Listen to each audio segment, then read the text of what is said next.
Le 4 novembre 2025, nous allons directement au Cameroun, un pays qui vient de passer dans des problèmes vraiment dramatiques.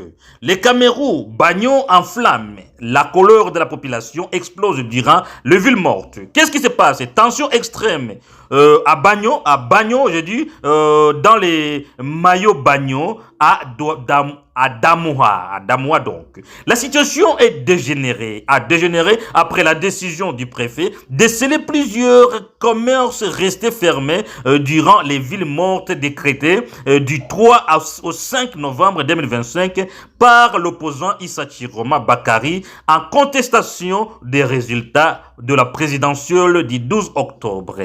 Un commerçant en colère aurait alors giflé le préfet et provoquant une explosion de rage de la population. Ce qui devait être une descente administrative de routine à virer à le mettre. Mesdames et messieurs, bienvenue. C'est très délicat, c'est très gâcheux en tout cas. Au Cameroun, les choses ne vont pas plus bien. Les choses ne sont pas bien. Moi, je dis que la colère de la population explose durant les villes mortes. La colère de la population à Bagno, la flamme se montre partout à Bagno où les habitants ont demandé leurs droits. Ils se sont exprimés, pas seulement par parole, mais par la solidarité totale.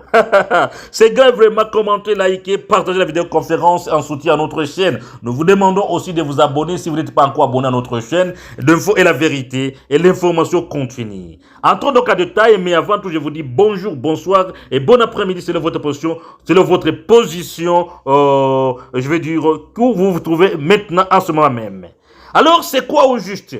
La situation a dégénéré après la décision du préfet de sceller plusieurs commerces restés fermés lors ou durant les villes mortes décrétées du 3 au 5 novembre 2025 par l'opposant Issa Chiroma Bakari en contestation des résultats de la présidentielle du 12 octobre. Alors, pendant ce temps là-bas, un commerçant en colère aurait giflé le préfet, provoquant une explosion de rage populaire. Ce qui devrait être une descente administrative de routine à virer, à le mettre, ça a tourné au vinaigre. Selon plusieurs témoins, le préfet accompagné de forces de sécurité aurait tenté de faire apposer des scellés sur les boutiques et échoppes fermées en signe de protestation. Mais la population déjà chauffée à blanc, parfois jour de paralysie économique, a refusé de céder. Alors, l'altercation s'est transformée en déchaînement collectif. Jette de pierres, affrontements, pillages. Les forces du BIR sont intervenues pour exfiltrer, je dis bien, le préfet sous les cris de la foule. Alors, quelque chose s'est passé mal. Quelques heures après l'incident, la colère a pris une tournure plus politique. La maison du RDPC à Bagno a été incendiée, suivi des saccages de la résidence de l'élite locale Mustapha Labaran, cadre influente du parti au pouvoir. Alors ces actes traduisent une rupture symbolique entre la population et le système jugé oppressif. La scène filmée par plusieurs témoins montre des habitants scandant assez au milieu de flammes et de ruines. Pour beaucoup de gens, Bagno devient le symbole d'un ras-le-bol national alimenté par la frustration post-électorale. Le mot d'ordre lancé par Issa Chiroma Bakari, arrivé deuxième à la présidentielle, appelé à 3 jours de ville morte donc à partir du 3 au 5 novembre 2025. Objectif, c'était protester contre une élection jugée tronquée et réclamer la vérité des urnes. Malgré la mise en garde du gouvernement, plusieurs villes du nord et de l'ouest ont largement observé le mouvement, paralysant école et marché. Mais à Bagno, cette contestation a viré à la confrontation directe. Les observateurs y voient un test grandeur de la grandeur ou d'un test grandeur nature de la tension post-électorale et une alerte pour Yaoundé où le mot d'ordre est paix et stabilité. Mais semble désormais en décalage avec la réalité sur le terrain. Alors, de la gifle au préfet à l'incendie du RDPS,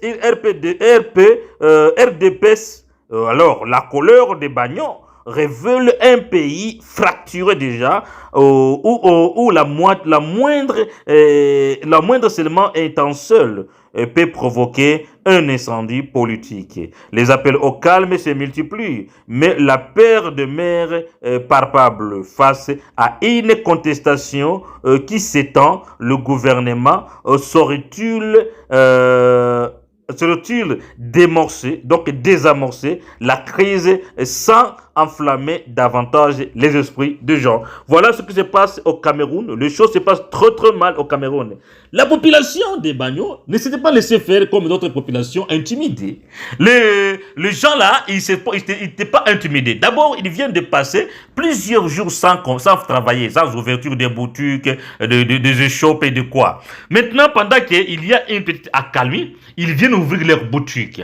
Le préfet du comté, il vient là-bas pour sceller les boutiques et dit toutes les boutiques, tous les magasins, tous les shops qui avaient reçu l'ordre de l'opposant, donc de l'opposant Issa Bakari ou Sachiroma Bakari, de ne pas ouvrir, ça veut dire qu'ils sont complices avec l'opposant de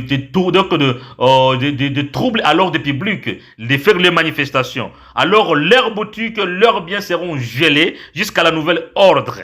Directement là-bas, un manifestant en colère, je veux dire un homme qui était dans la foulée, en colère, n'a pas vraiment su cacher sa colère et n'a pas vraiment donc résisté sa colère. Il a directement giflé le préfet parce qu'il n'était pas trop loin de lui. Il est sauté sur le préfet et lui giflé et directement la foule, la population s'est mis à crier et tout est parti en vrille. Pour maintenant faire sauver la sécurité, les membres de sécurité du préfet n'ont pas su comment même lui faire sortir de là. Ils ont été encerclés par la foule. Mon cher bien-aimé, moi je dis toujours qu'il ne faut pas jouer avec le peuple. Le peuple, c'est le peuple.